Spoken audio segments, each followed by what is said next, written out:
The reason for Aryna Sabalenka's outburst was evident to the whole tennis community.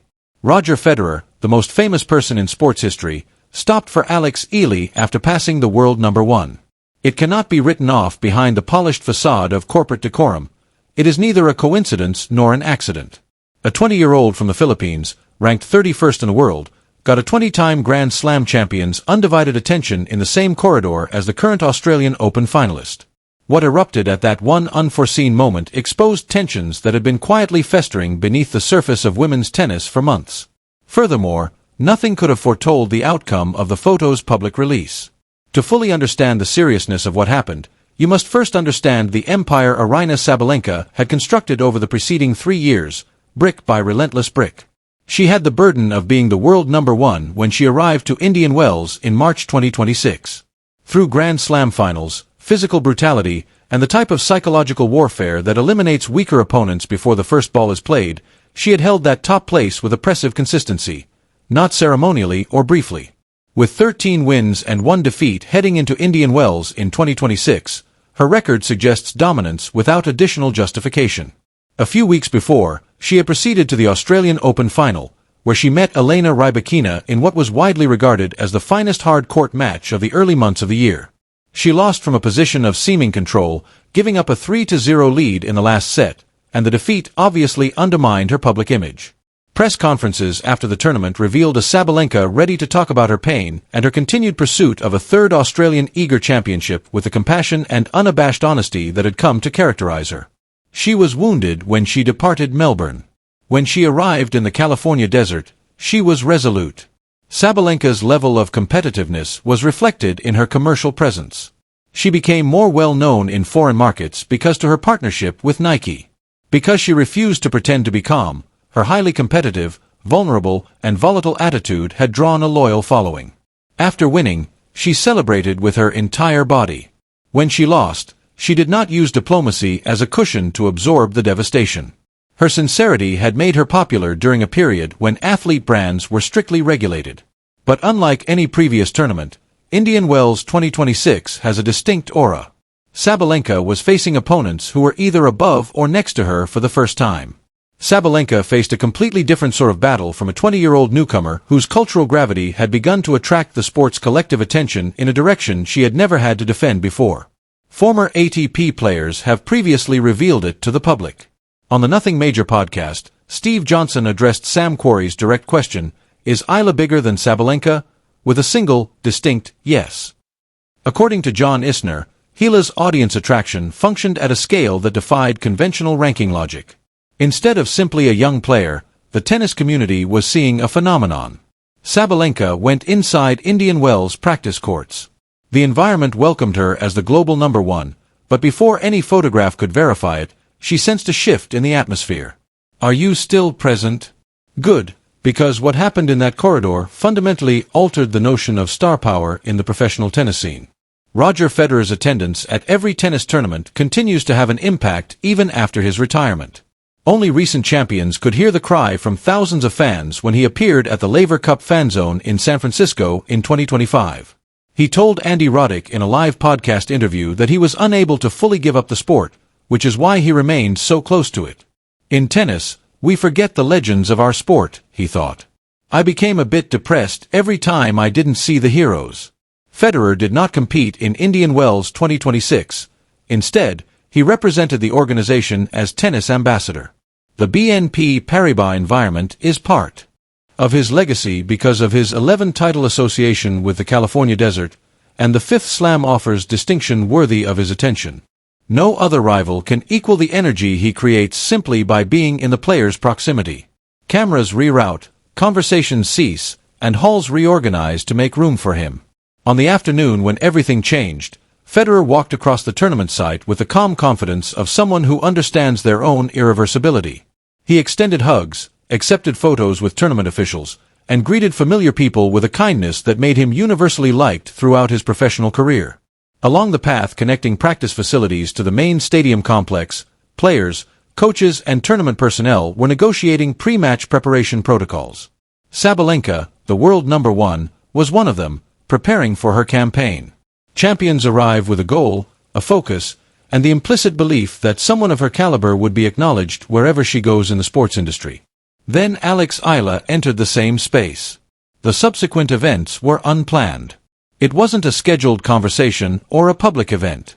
It was the chance encounter between a tennis great and a player whose story had clearly had a profound impact on his conscience. Federer greeted Eala with the type of love and recognition he saved for athletes whose narratives fit the mold he had spent 2 decades establishing. He stopped. He spoke with her. He either requested or agreed to a picture, and the event was captured with a permanence that only digital evidence can provide.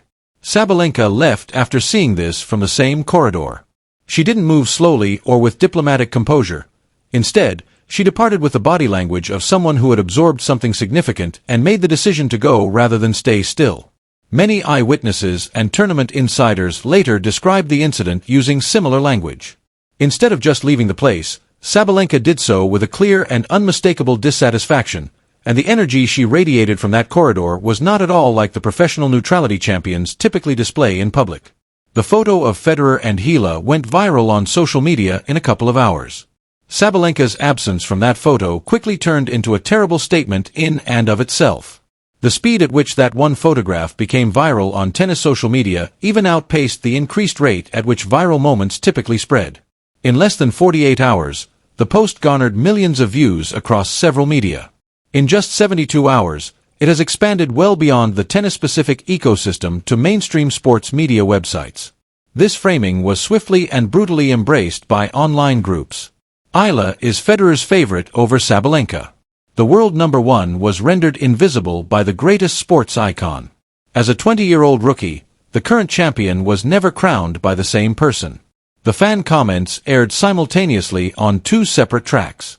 The picture was seen as indicative of a shift that Eala supporters, a sizable global Filipino community whose attendance at the event created standing room conditions from Melbourne to Dubai, had been calling for months.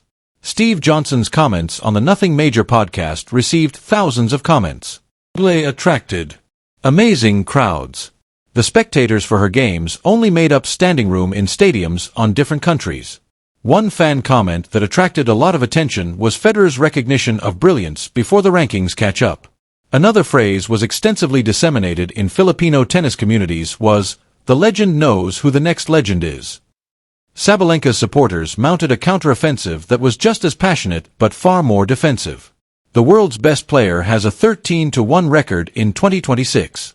She has made it to the Grand Slam finals 4 times in a row. She performed exceptionally well throughout generations, as evidenced by her statistical consistency. The notion that one unexpected snapshot could tarnish that record was seen by her fans as not just false but deliberately hurtful. Martina Navratilova has recently assessed Eala as one of the up-and-coming WTA talents. Along with the photo, her statement went viral, supporting the notion that all of the sport's current superstars were focusing on the Filipino phenomena.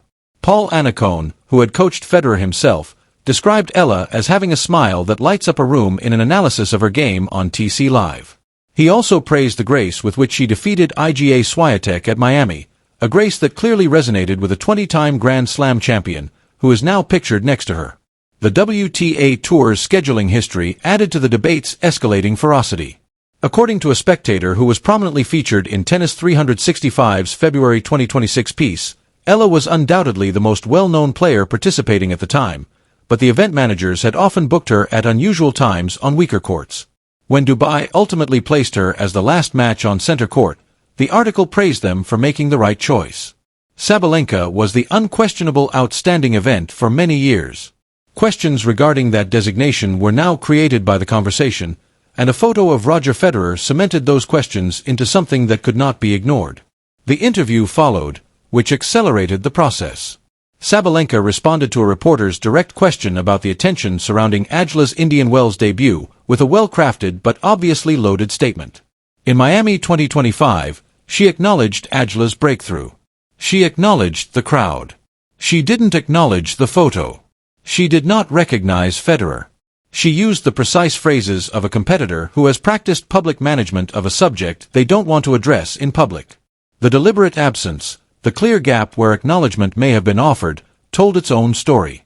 Additionally, because they were adept at picking up on the spaces between athlete statements, the tennis community read it with ease. Kim Clijsters recently discussed Aryna's celebrity and stated that the little Filipina should be protected from the pandemonium that accompanies it. Clijsters, a world number one who was obviously rattled by the attention a ranked 31st player was receiving from the sport's most well-known former winner, may not have anticipated the specific nature of that craziness. But in unexpected ways, her warning proved to be prescient. The Aryna community throughout the world put up a fierce, well-organized, and persistent fight against Sabalenka. With the unshakable passion of a fan base that had been waiting years for this kind of external recognition and was reluctant to allow anyone, regardless of ranking, undermine it, it dominated podcast discussions, tennis forums, and social media comment sections. The story becomes more complex and human when the politicized fan networks, social media amplification, and narrative convenience that frames every contact as validation of previous beliefs are eliminated. Aryna Sabalenka is not weakened by Alexandra Eala's ascent. The factual record makes this evident. Her consistent Grand Slam final appearances, her 13-1 record in 2026, and her ranking leadership maintained by margins that suggest structural supremacy at the top of the sport's competitive hierarchy rather than ephemeral chance. Coco Gauff's 6-0, 6-2 victory over ELO in Dubai demonstrated the gap between a 20-year-old who is still striving for that caliber and the current WTA elite. ELO lacks Sabalenka's experience, which is necessary for her to perform at such a high level. However, Federer's decision, which was made in real time without according to a plan or protocol, revealed something that rankings and tournament victories cannot fully capture. Star power operates at a different frequency than competitive success. Naomi Osaka earned $57 million from sponsorships in a year when injuries hindered her ability to compete. Emma Raducanu received $16 million in sponsorship during a season in which she played in 10 games. The financial and cultural infrastructure of sporting stardom does not need proportionate on-court production. Narrative, marketability, and the special quality that motivates people in rooms, including those filled with 20-time Grand Slam champions, to consciously look for a moment of connection are all essential. Federer told Andy Roddick at the Laver Cup fan zone that he wanted the competition to connect tennis's history, present, and future. He believed that he was always a little disappointed not to see the heroes. The statement, "When the players leave, I want them to feel super inspired, motivated," clarifies the Alo picture. Federer didn't snap a photo of himself with Sabalenka, but it wasn't because he didn't admire her achievements. He snapped a photo of himself with Alo because he recognized in her what he actively seeks to cultivate, the future generation of heroes that the sport would need when the present generation eventually departs. Paul Cohn, who coached Federer during their time together, claims that Alo recalls him of the qualities he most treasured at the time: competitive elegance, humble power, and a grin that fills every area. From the person who was most familiar with Federer's tennis, such framing is hardly coincidental. The brutal narrative spread by Sabalenka's critics and the complete rejection demanded by her supporters are not the realities that underlie this controversy. It is a reality of transition when a sport begins to move its cultural weight toward a new center of gravity while preserving the competitive hierarchy. Sabalenka won the US Open in 2025.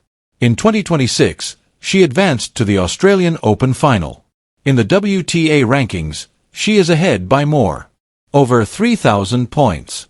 Spotlights and thrones don't often go hand in hand, but no sane person is claiming that she has been overthrown. This is the final piece of information that has not been made public by any member of the tennis media, and it drastically changes your understanding of what happened. Sport constructs succession tales with the same rhythmic certainty that seasons follow one another. Every time of power's peak contains an encoded declaration of its inevitable replacement. It is not a catastrophe. It is the reason why sports are still significant. Each generation takes in the attention that its predecessor has accumulated, absorbs it, changes it, and then passes it on to the following generation. Roger Federer has a better grasp of this idea than almost every player in tennis history.